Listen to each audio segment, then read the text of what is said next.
Hi everyone. आज से हम लोग स्टार्ट करने वाले हैं ऑब्जेक्ट ओरिएंटेड प्रोग्रामिंग। तो इस पूरे सीरीज में ऑब्जेक्ट ओरिएंटेड प्रोग्रामिंग के थ्योरी कॉन्सेप्ट के साथ साथ हम लोग रियल लाइफ एग्जांपल और इसका एक प्रैक्टिकल इम्प्लीमेंटेशन भी कर रहे होंगे। तो चलिए स्टार्ट करते हैं।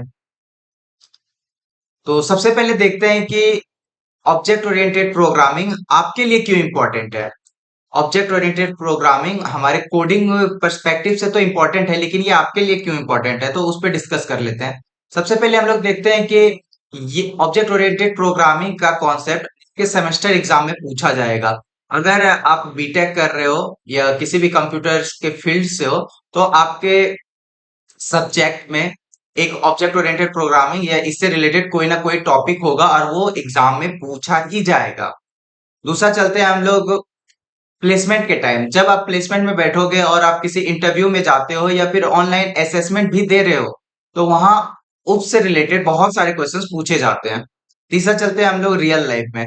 जब लोग हम कोई सा भी कॉम्प्लेक्स प्रोजेक्ट पे काम कर रहे होते हैं तो वहां पे उप्स के कॉन्सेप्ट को यूज करके हम लोग कोड को मैनेजेबल बना लेते हैं और उसको मैनेज करना इजी कर देते हैं, बाद में स्केल करना इजी कर देते हैं। तो चलिए आगे बढ़ते हैं। तो object oriented programming, let me erase this one. Okay, so यहाँ पे स्पेलिंग ये गलत है।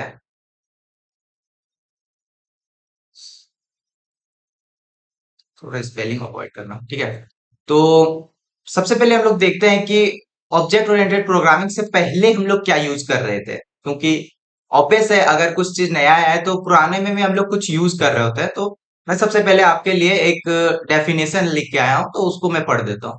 POP is a programming paradigm where the program is structured around the functions. इसका क्या मतलब होता है? जो भी हम लोग उप्स होता है या फिर पीओपी होता है तो इसका मतलब होता है क्या? हाँ, इसका मतलब पहले समझते हैं होता क्या है ये। तो ये ना एक प्रोग्रामिंग पैराडिगम है। पैराडिगम का मतलब होता है कि वे ऑफ राइटिंग। तो किसी भी कोड को लिखने का तरीका जो है ना, उसी को हम लोग प्रोग्रामिंग पैराडिगम कहते हैं। तो दो जैसे अभी अब मैंने बोला कि उप्स, तो ऑब्जेक्ट ओरिएंटेड प्रोग्रामिंग भी कोड को लिखने का एक तरीका है, पीओपी भी कोड को लिखने का एक तरीका है। ठीक है।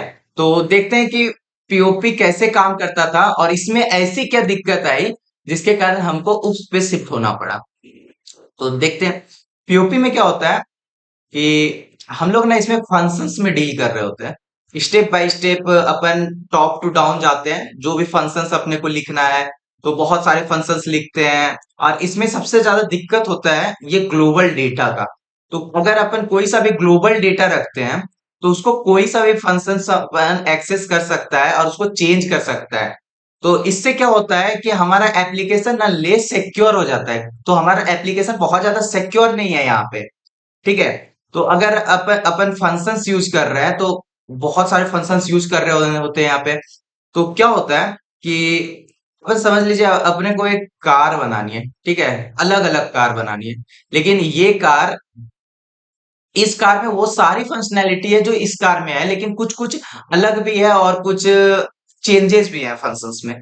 तो इस केस में हम लोग क्या करते हैं, अपने को फिर से नया फंक्शंस बनाना पड़ता है।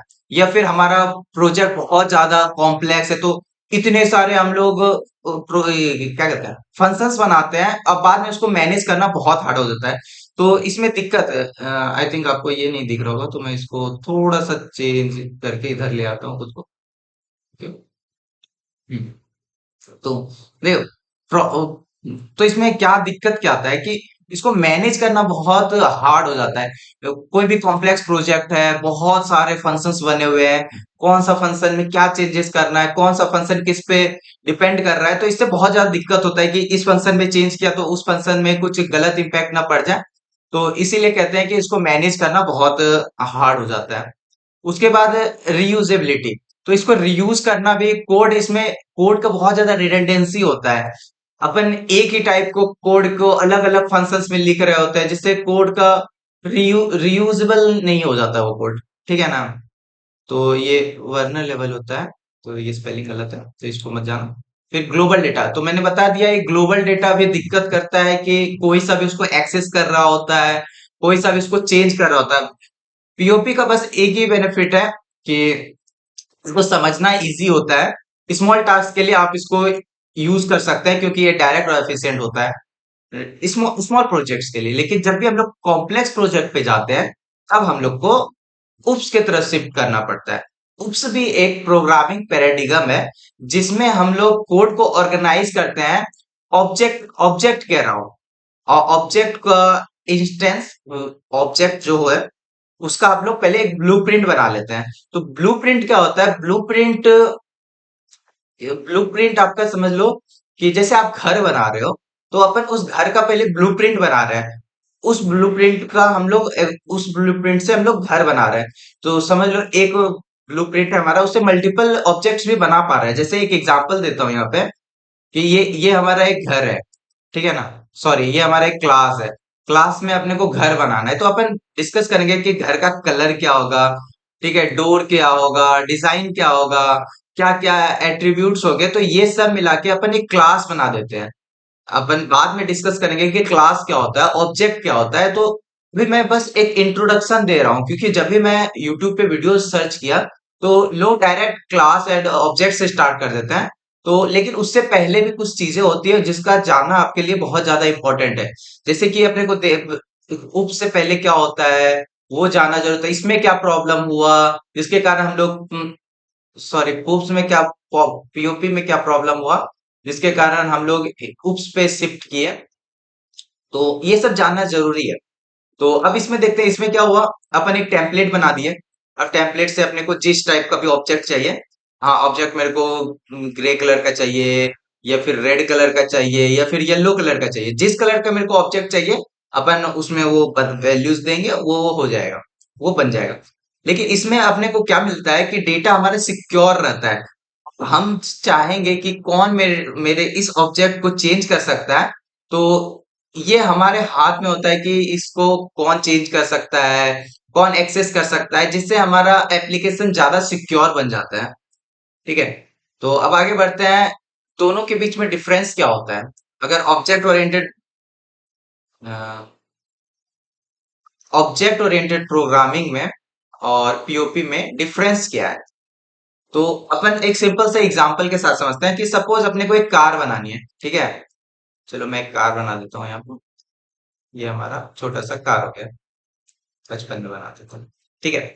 तो ये कार हो गया। अब इस कार का कुछ मेथड्स होगा, ये फंक्शंस करता होगा। मेथड्स मतलब फंक्शनैलिटी, फंक्शनैलिटी। तो जैसे कि ये क्या होता है, ये इंजन स्टार्ट होता है, इंजन स्टार्ट करने का एक फंक्शनैलिटी होगा। इसका कलर क्या होगा, साइज क्या होगा, स्पीड क्या होगा, ये सारा हमारा एट्रीब्यूट हो गया, ठीक ना। तो इसको इसको पीओपी में इसको हम लोग ग्लोबल डेटा डिक्लेयर करते हैं। ग्लोबल डेटा डिक्लेयर होता है जिसको कोई सा भी फंक्शन यूज कर रहा होता है। लेकिन इसको पीओपी में डेटा मेंबर कहते हैं। और ये हमारा एक क्लास के अंदर होता है। तो अगर क्लास के अंदर है तो उसको सभी लोग उसको एक्सेस नहीं कर रहे होते। तो अपन डिस्कस करते हैं यहाँ पे एक सिंपल से एग्जांपल के साथ। अपने को जैसे एक कार है तो इस कार को बनाने के लिए असेंबल इंजन, पेंट करना है, कार को इंस्टॉल करना है, व्हील्स को, ये सारे फंक्शंस अलग अलग बनाने पड़ते हैं। तो सपोज अपने को एक कार बनानी है तो इतने फंक्शन, मल्टीपल कार बनाना है तो और भी फंक्शंस अपने को बनाने पड़ेंगे। उसमें फीचर्स चेंज करना है तो अलग अलग फंक्शंस बनाने पड़ेंगे, ठीक है। वहीं चलते हैं ऑब्जेक्ट ओरिएंटेड प्रोग्रामिंग की तरफ। यहाँ एक क्लास बना है, क्लास के अंदर ही अपना डेटा जो था वो उसको डिफाइन किया है। और उसके बाद हम लोग यहाँ पे उसका मेथड मेथड बना दिया कि ये क्लास क्या क्या फंक्शनैलिटी, ये जो भी ऑब्जेक्ट बनने वाला है वो ऑब्जेक्ट का फंक्शनैलिटी क्या होने वाला है।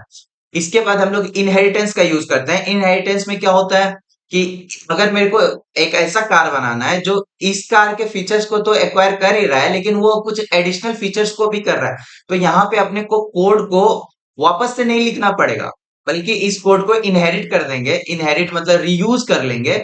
रीयूज करने के बाद हम लोग उसको दूसरे ऑब्जेक्ट में बना लेंगे, ठीक है। देखते हैं कि ऑब्जेक्ट पीओपी का क्या डिसएडवांटेज है या कॉन्स क्या है। तो सबसे पहले मैनेज, जैसा कि मैंने बताया, इसको मैनेज करना बहुत हार्ड होता है। उसके बाद रीयूजेबिलिटी लो होता है, अपन इसको बहुत ज्यादा रीयूजेबल नहीं होता है कि एक कोड को वापस से दूसरी जगह यूज कर रहे होते हैं। और ये तो बता दिया, सबसे ज्यादा प्रॉब्लम वाली बात है ये सिक्योर नहीं बनाता हमारे एप्लीकेशंस को। और को जहां पे सिक्योरिटी में कमी आती है, हम लोग वहां पे उस वे को या फिर उस तरीके को जितना जल्दी हो सके उतना जल्दी चेंज कर लेना चाहिए। क्योंकि एक एप्लीकेशन में सबसे ज्यादा इंपॉर्टेंट होता है वो सिक्योरिटी। ठीक है। वहीं अपन जब बात करते हैं उप्स में, उप्स में क्या प्रोज है, ये कॉम्प्लेक्सिटी को मैनेज कर लेता है, हाई रियूजेबिलिटी होता है, इनहेंस करता है सिक्योरिटी को। तो ये सब हमारा एक उप्स का इंट्रोडक्शन है। तो ये बातें भी आपको जाननी बहुत ज्यादा जरूरी होती है। तो आज के वीडियो में हम लोगों ने उप्स के इंट्रोडक्शन पार्ट को देखा है। नेक्स्ट वीडियो में हम लोग देखेंगे what is class, what is objects, और उससे रिलेटेड जितने भी न्यू न्यू वर्ड्स आएंगे तो उसको भी हम लोग वहां पे डिस्कस कर लेंगे। और इसी तरह हम लोग इस सीरीज को धीरे धीरे आगे करते पूरे उप्स के कॉन्सेप्ट को इन डेप्थ में समझ लेंगे। और इस पूरे सीरीज को देखने के बाद मैं गारंटी लेता हूं, चाहे वो सेमेस्टर एग्जाम हो, चाहे वो आपका असेसमेंट हो, या फिर कोई सा भी आप प्लेसमेंट में बैठ रहे हो, इसके बाद आपको कोई और सा वीडियो नहीं देखना पड़ेगा। तो मिलते हैं नेक्स्ट वीडियो में।